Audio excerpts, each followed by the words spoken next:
Salt. It's a simple substance, as ordinary as it is plentiful. But it's an invaluable resource with more than 14,000 uses. From de-icing our roads to softening our water. It's within each and every one of us, an indispensable part of our biological chemistry. And it stands alone as the only rock that we eat. There's a tremendous amount of salt in the earth, especially in the United States. Eons in the past, North America was covered by prehistoric seas. 150 million years ago, when the seas evaporated, they left vast beds of salt. Salt that was eventually covered by layers of sediment. Part of the enormous deposit lies 1,800 feet directly beneath Lake Erie. Workers at Cargill De-icing Technologies salt mine in Cleveland, Ohio, are busy tapping it.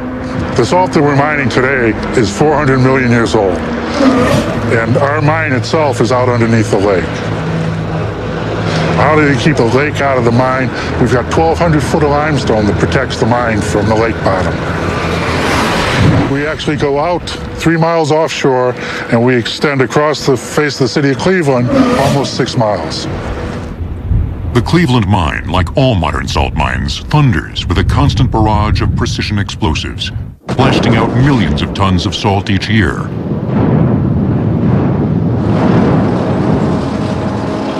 Nearly half of the salt produced in the United States is quarried in this way. The workers who make it all happen begin by taking a ride from the surface to the vast subterranean chamber below. The service cage is used for transporting personnel and supplies into the mine. We're going down 1,800 feet, dropping at 500 feet a minute. It will take us approximately 3.5 minutes to get to the bottom. The subterranean world at the bottom of the shaft takes 25 minutes to traverse. A network of tunnels links chambers excavated in the last half-century. Pillars of pure salt support the roof of each cavernous room.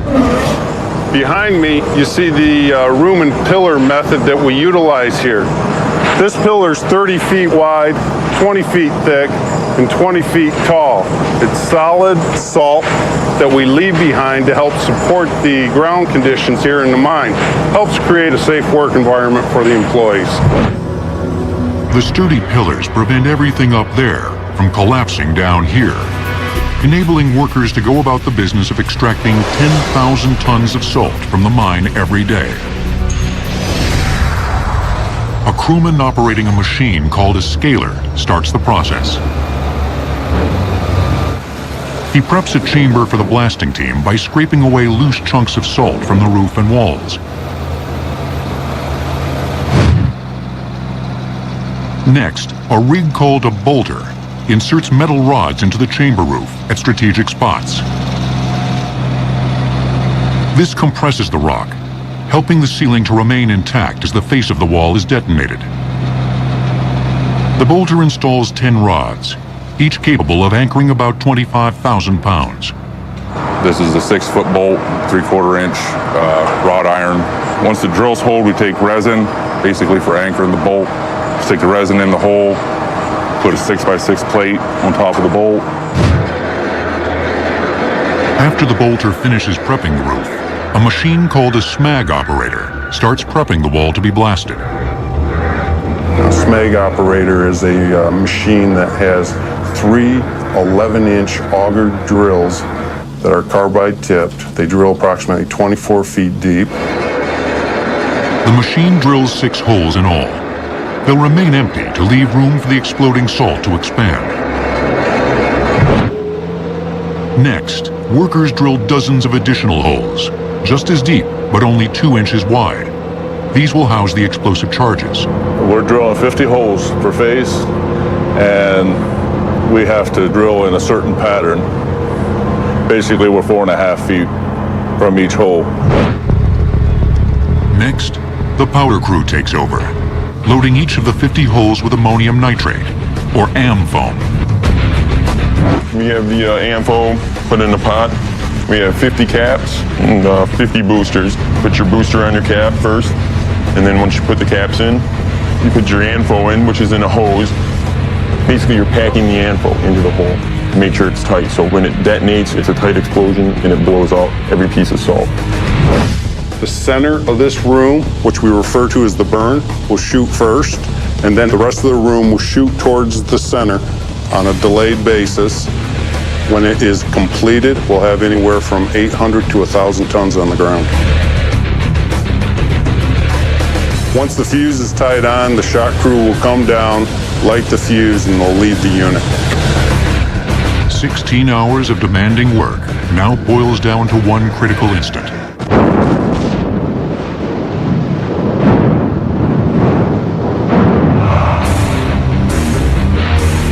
After the dust clears, it's showtime for this mechanical brute, an elphinstone loader, or mucker. Scoop by scoop, it begins the grunt work of moving dislodged salt from the mine. I pull in there and I pick up a bucket load of salt, which is an average of 20 tons per bucket. And then I'll take and I'll haul it around to our crusher. We call it a stammler, but it crushes up the salt into smaller pieces. And then I'll come around and I'll get another load, and I'll just keep repeating this until I empty this whole section out. The elphinstone loader and all the heavy machinery here was lowered into the mine in pieces and then reassembled. None of the multi-million-dollar rigs will ever emerge from the mine. Once a vehicle is taken out of service, we have what we call a boneyard. We take the old equipment out there and we'll scavenge any parts off it that we can use on other pieces of equipment. Otherwise, it's stored out there forever. A date with a boneyard is still years away for the stammler, or feeder breaker, that crushes the salt from the recent blast site into softball-sized chunks.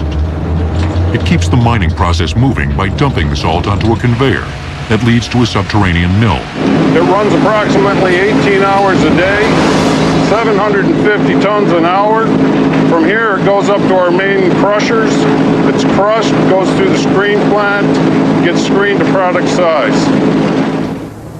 Now, the screen salt has to make a prodigious 1,800-foot ascent to the surface. That journey comes courtesy of this brawny production elevator, or skip. Basically, it's a load bucket.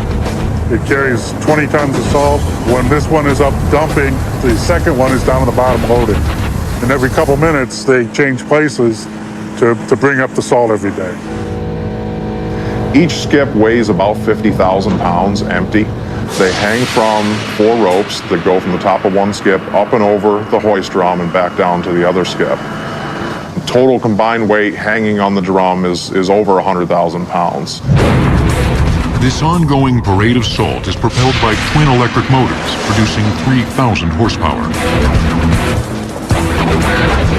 The skip runs 2 shifts per day, hauling up 20 tons of salt every 2 minutes. You can see door opens and unloads that 20 tons of salt in just a matter of seconds.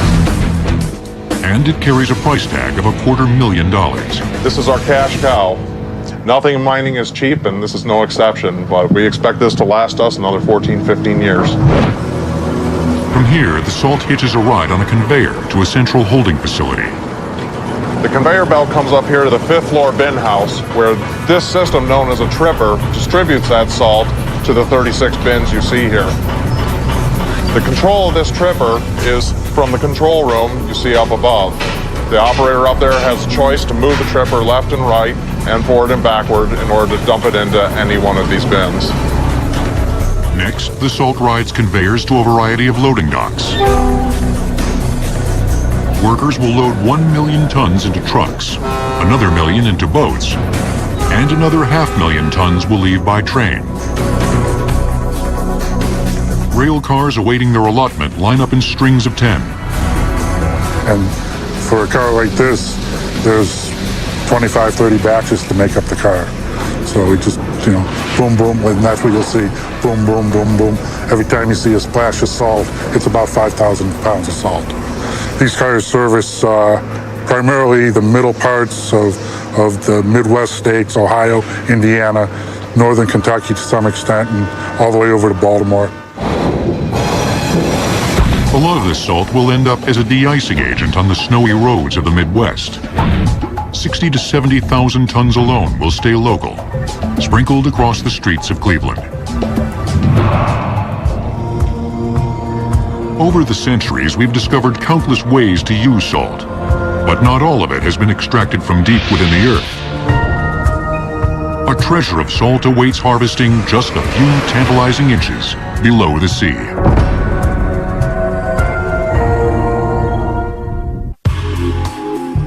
Salt, the general of foods, as one ancient writer described it, is usually thought of as something we sprinkle on meals. But salt is much more than that. Just 4% of the 50 million tons of salt produced in the U.S. each year is eaten. The chemical properties of salt help prevent our household pipes from clogging by changing hard water to soft water. One of the industrial uses that we often don't appreciate is ion exchange water softening, where we take hardness chemicals, calcium and magnesium, out of the water. And by exchanging the sodium ion for the calcium and magnesium ions, you make a softened water, which suds, which is much more useful and consumer friendly, so you have some shine in your hair after you take a shampoo. Most of the salt in the world is consumed by the chemical industry. Processing plants split salt into its component elements, sodium and chloride, which are used to make everything from plastics to detergent to poison gas. Historians believe humans first discovered salt's value when primitive tribes followed animal herds to natural salt licks. As civilizations developed, cultures learned that they could produce salt by boiling sea or spring water until only the salt remained. The ancient Romans exemplified the degree to which humanity valued this simple mineral. They named one of their most important imperial roads the Via Salaria, or Salt Road. Their appreciation of salt was also reflected in their language. If you look at the word salary, you can see right there the root word. It comes from the word sal, salt. And Roman soldiers were often paid a portion of their salary in salt if they were out in battle, because they had to have salt. And so everywhere you look in human history, you see salt having that sort of value. Salt mined from the Sahara's ancient dry seabeds powered a lucrative trade in Africa. Merchants exchanged it for gold offered by salt-hungry cultures south of the desert. This silent trade, as it was called, still continues in Ethiopia. In 1930, Mohandas Gandhi used salt to rally the Indian people during his struggle to free them from British colonial rule. He staged a 240-mile march to the sea to protest Britain's salt tax, as well as its law banning Indians from producing salt. He and people with him marched out into the sea, and he came back out of the sea and picked up a fistful of salt. And people all over India, Indians, started picking up salt. And it was chaos. And thousands of people went to jail. And they went to jail for touching the salt. Today, our relationship with salt remains as strong as ever. We need it physiologically, a minimum of 3 grams a day, 3 pounds a year. Salt is necessary because both the sodium and the chloride have essential functions. The sodium, for example, is engaged in transporting electrical impulses from inside the cell to outside the cell. Our bodies are really electrical machines, and salt is what makes that happen. Since our very lives depend on this simple substance, it's not surprising that we've devised a number of ways to procure it. Solution mining dates back to the 19th century. Workers begin the process by drilling a pipe into a subterranean deposit. They shoot water down the pipe, creating an underground pool of salt-intense brine. Then pumps force the brine up a second pipe, and boilers heat it until nothing but pure salt remains. That salt is used for food grade, water softening pellets, animal feed, other types of chemical processing and manufacturing. Another method is through solar evaporation by bringing in seawater or salty brine water, allowing it to collect in ponds in the sun and let the sun and wind evaporate the water off. They call it salt farming.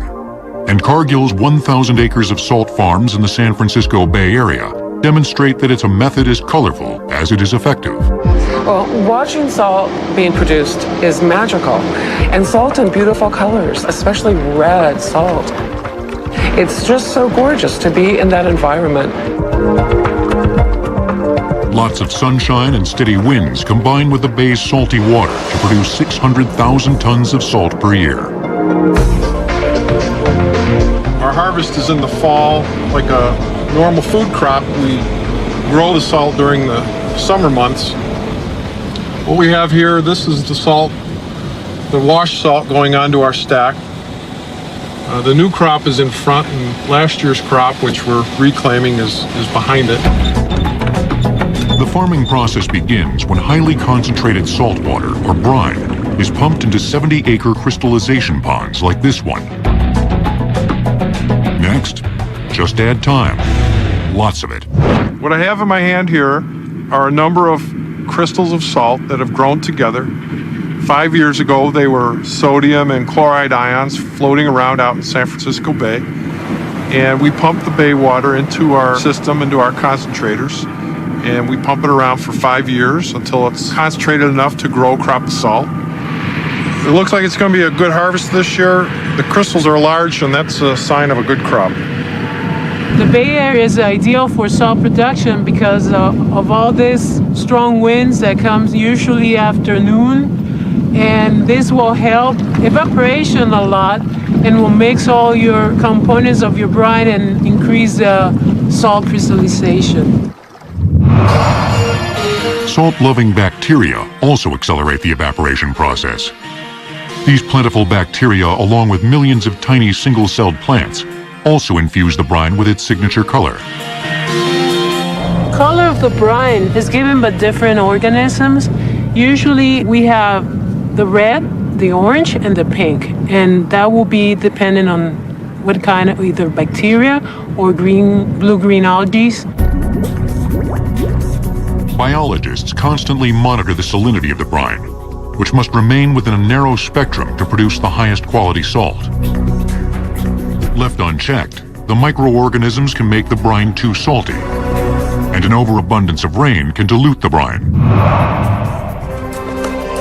When the crop is mature, the exposed salt bed is 5 to 7 inches thick.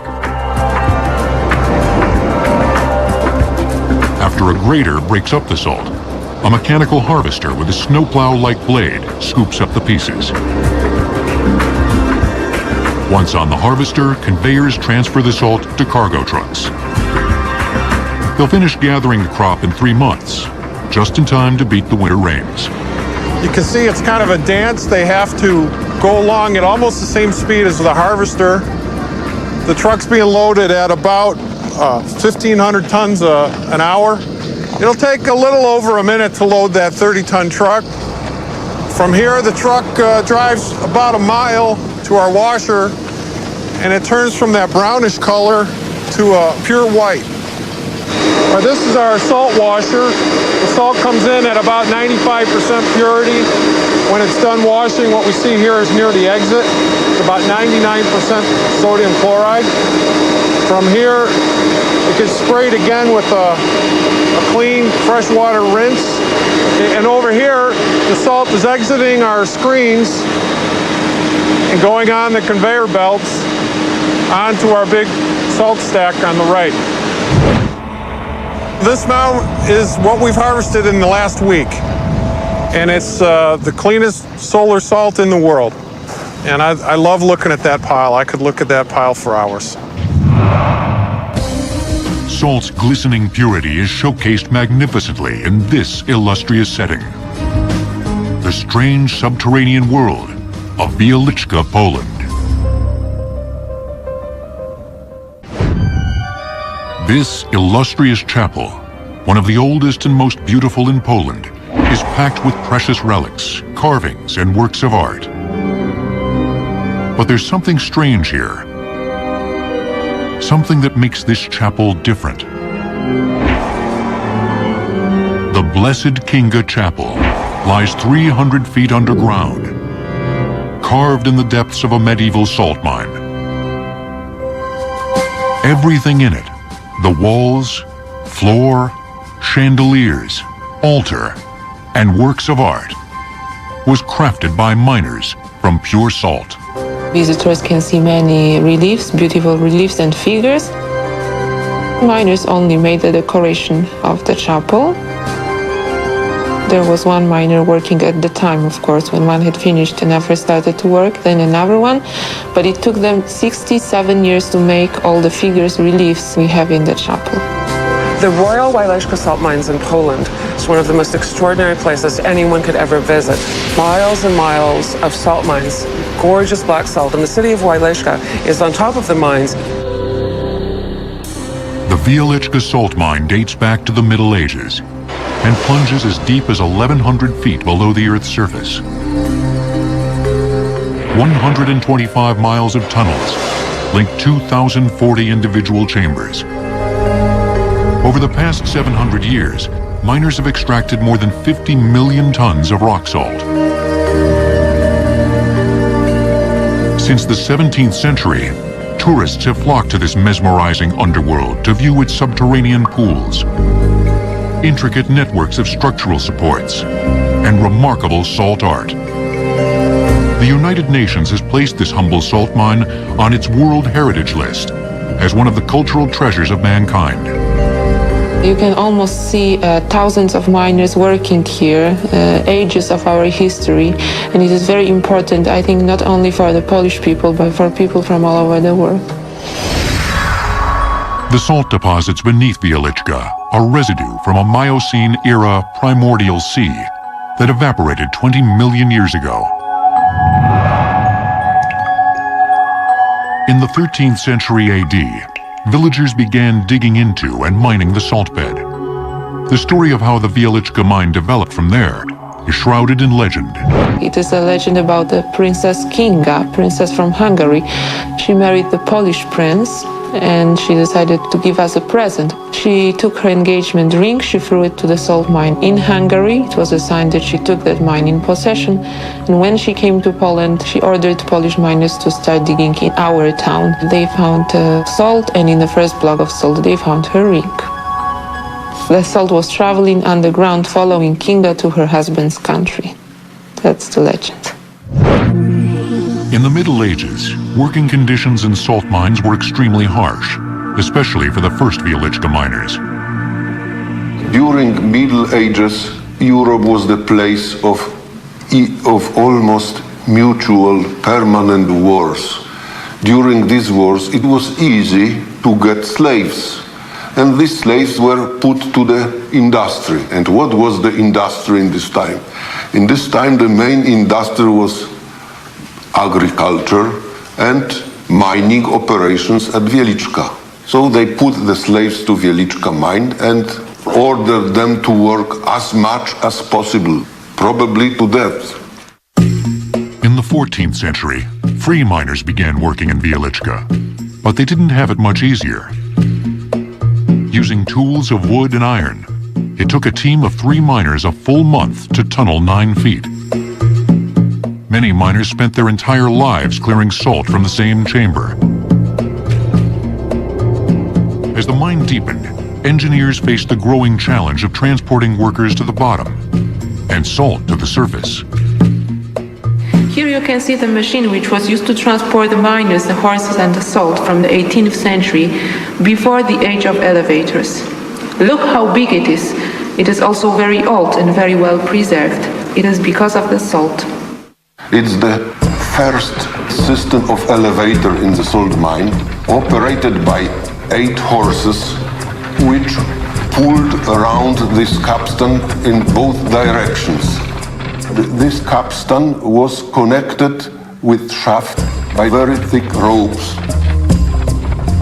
The ropes wound around massive wooden pulleys, which could lift salt blocks weighing 2 tons from the mine. It was so many years ago, it's still amazing how clever were those people using such tools made mainly of wood.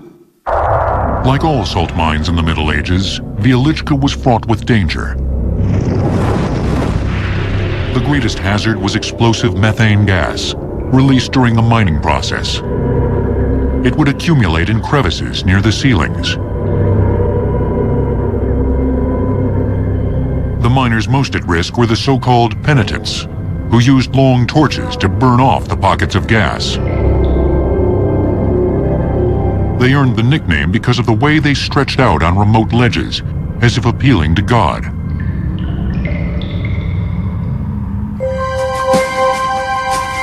Wieliczka's dangers compelled miners to fashion the religious icons, figures, and chapels that adorn the mine. In 1689, workers began seeking the divine protection of the mine's patron saint in daily services. The Blessed Kinga Chapel is the largest of three.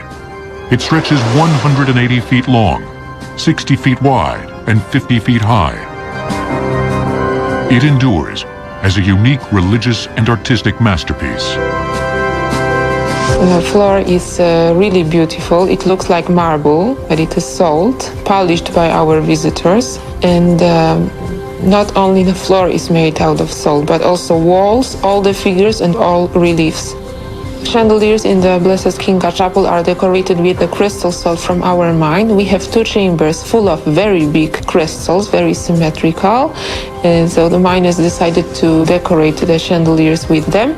And the crystals in the chandelier are translucent, so they illuminate very beautifully. Beauty of a different sort at Wieliczka lurks in chambers off limits to tourists. Salt marvels crafted not by man, but by nature. At locales around the world, nature crafts salt like an artist molds clay. Southern California's Mono Lake features salt towers known as tufas. Some reach as high as 30 feet and date back 900 years.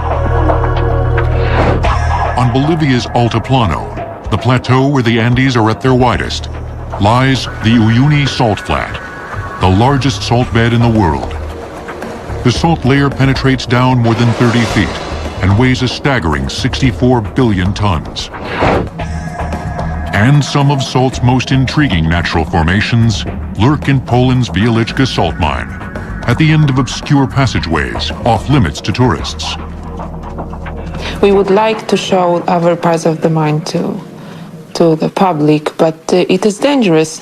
We have carbon monoxide, methane in this mine. Some corridors are very slow and they are going to collapse in the future. So unfortunately, the real mine is closed for the visitors. The real mine is an untamed and captivating environment, highlighting the surprisingly varied forms of salt. Strangely wavy chambers like this one were once filled from top to bottom with water. The water was siphoned out and crystallized into salt, leaving a desolate moonscape. This barely upright cavern, accessible only through a hole in a wall, looks like a trash heap. But light converts a salt-soaked piece of wood into a raft of gleaming jewels. In addition to the many unexpected sights at Wieliczka, there are also unexpected sounds. Sometimes our visitors are really surprised when they are in the corridor and suddenly they hear music. The band is very old, and we have almost only miners and retired miners in our band. But acoustics in the Weimar chamber is wonderful, so they usually play here on the second level. The Wieliczka Salt Mine Band was formed in 1830. It's been entertaining visitors here for nearly 2 centuries. It harkens back to the mine's golden age of tourism. Kings and commoners once flocked to the salt works to dance in enormous ballrooms and dine in banquet halls carved from pure salt. Royal guests could tour the mine on a subterranean railway in velvet-upholstered cars. Visitors could also explore the wonders of Wieliczka by boat, rowing through brine grottos and lakes like this one, along a system of canals. Officials banned boating less than a century ago, when 3 Swiss revelers capsized and drowned, unable to escape from under their canoe in the heavy brine.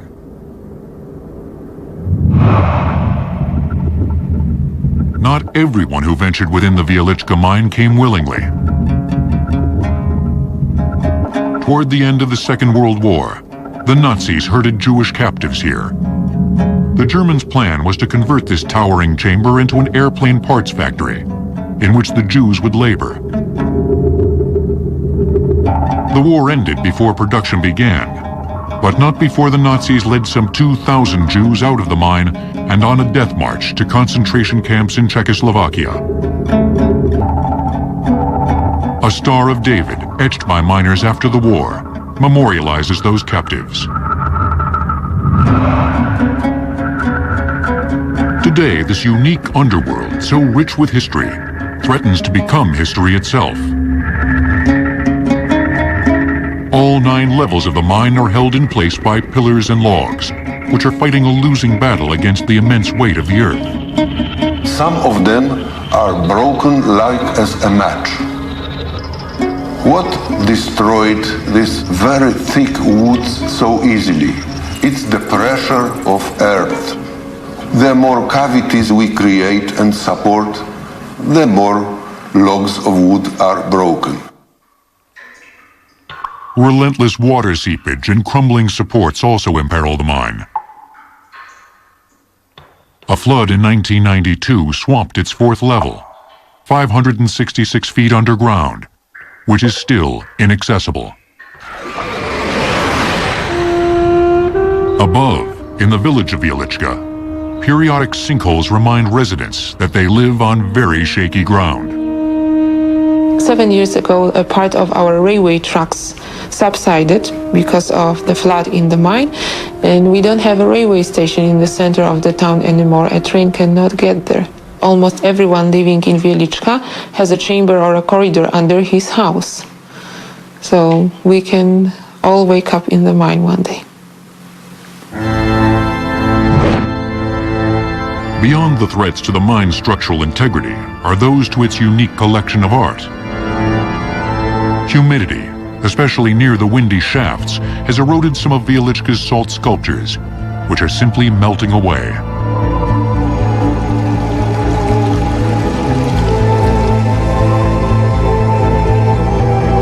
Ironically, while the mine itself is ailing, it's providing a cure for respiratory patients from around Europe, who come here to take in the salty air. Of all the sites in Wieliczka, this might be the strangest. An 80-bed sanatorium on the 5th level, 650 feet underground. We have many people suffering from asthma, bronchitis and allergies, resting and breathing. It is very healthy for them to spend some time underground in the salt mine, because the air in the salt mine is very clean, almost free of bacteria and completely free of fungi. Wieliczka isn't the only salt mine with a few surprises. During World War II, the Nazis converted one salt mine into their own version of Fort Knox. Although we may think of salt as a kind of food, over the centuries it's played a more important role as a food preservative. Before refrigeration, people packed fish, meat, and other perishables in salt as a safeguard against famine. In the 20th century, as we sought to preserve goods beyond food, we found an ideal solution in the mines where salt originated. The temperature is very even in a salt mine, and the humidity is very even, which is very important. 645 feet beneath the Kansas prairie, a salt mine doubles as an enormous warehouse. 28 acres of storage space are entombed in a salt deposit 100 miles long, 40 miles wide, and 325 feet thick. Clients store everything here, from 19th century newspapers to tax records and secret government documents. One of the facility's greatest treasures comes from Hollywood. Reel after reel of original film negatives, from The Wizard of Oz to Star Wars. Among the first to exploit salt mines as long-term warehouses were the Nazis. Near the end of World War II, the Allies discovered they had been using mines throughout the Third Reich to store the plunder of conquest. The Nazis stashed their greatest treasures in a salt mine in the village of Merkers, southwest of Berlin. 1,200 feet underground, the maze of tunnels and chambers made for an exceptional hiding place. In March 1945, American troops advancing through Merkers discovered the hideaway, but only because of a chance encounter with the locals. There were two ladies walking along the road, and some MPs gave them a ride, and they said, "Oh, well, have you found the mine with the gold yet?" And so that was the first word they had. And then after a little while, some soldiers turned up with helmets full of gold coins. After dynamiting their way into shaft number 3 of the Merkers mine, the Americans were stunned by what they found. The entire gold reserve of the Third Reich. 100 tons of gold bullion, countless sacks of gold coins, and bales of international currency, including 2 million American dollars, 100 million French francs, and 3 billion German marks. An Austrian salt mine in the tiny village of Alt-Aussee served as a hideout for a different kind of Nazi treasure. Adolf Hitler's personal collection of paintings and other works of art. The Germans had systematically pilfered most of them from the European nations they'd conquered. The people who'd gone to check it out in the first place had found a little chapel there, and in the chapel were a bunch of oil paintings which had been hanging there since 1933, and this was 1945, and they were in just perfect condition, so they realized that this was a very good place to store works of art. Warehoused in the salt mine were such masterworks as Vermeer's self-portrait in the studio, the Ghent altarpiece by Van Eyck, and the Bruges Madonna by Michelangelo. The Nazis had stolen the Madonna from Brussels in a nighttime raid and transported it across Europe wrapped in a mattress. The sculpture was still in the mattress when American soldiers found it in Alt-Aussee. But it wasn't the only treasure stored there in a way that belied its pricelessness. The Ghent altarpiece was taken apart in separate panels and sort of sitting on a little wooden scaffolding. But for the officers going into this Aladdin's cave, it was just a remarkable and very emotional experience, because these were things they'd studied all their lives, and here they were in this very peculiar situation. Make that a precarious situation. The precious works of art were nearly destroyed in the last days of the war. Just days before the Allies arrived, Nazi soldiers placed 100-pound bombs throughout the mine. But German miners and curators saved the day, detonating smaller decoy bombs to deceive the SS. Later, demolition experts removed the real bombs. It seemed to take forever to get them out of these long, long tunnels, and they put them in a big heap outside of the mine. It's quite an amusing picture of them later on, all sitting on these bombs. But they did save both the mine and the incredible treasures that were inside. In the many decades since World War II, salt mines have continued to prove invaluable as mass storage facilities. Energy providers use them as gargantuan fuel tanks. For example, we have our strategic petroleum reserve in salt caverns. Many areas have excavated caverns for the storage of natural gas, which is put under pressure in those. Deep below the New Mexico desert, a salt mine functions as America's solution to one of its most critical storage problems. Since 1999, Department of Energy transport trucks have been delivering containers of nuclear waste to this waste dump, known as WIPP. WIPP stands for the Waste Isolation Pilot Plant. It was a facility constructed to safely dispose of plutonium-contaminated nuclear waste. Workers lower the waste more than 2,100 feet to the base of the mine, where it will remain toxic for the next 250,000 years.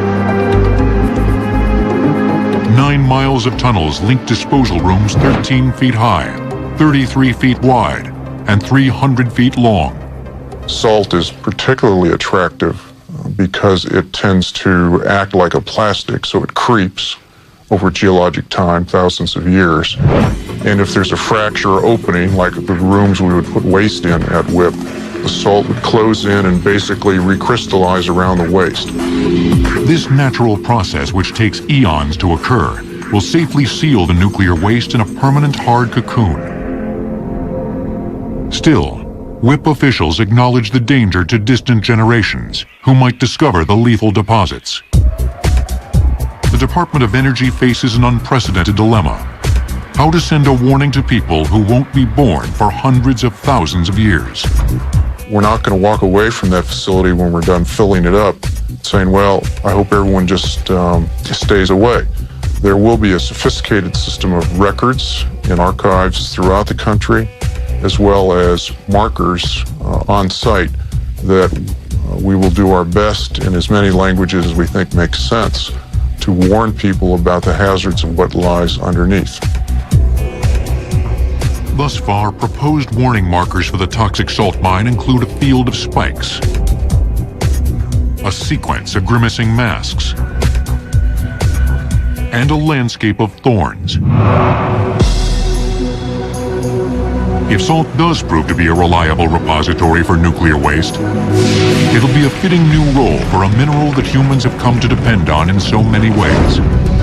Salt, the ultimate preservative, has safeguarded our health, our food, our gold, and now, quite possibly, our future. A future in which innovators promise to conceive new uses for this humble and versatile mineral, and for the spectacular mines from which it comes.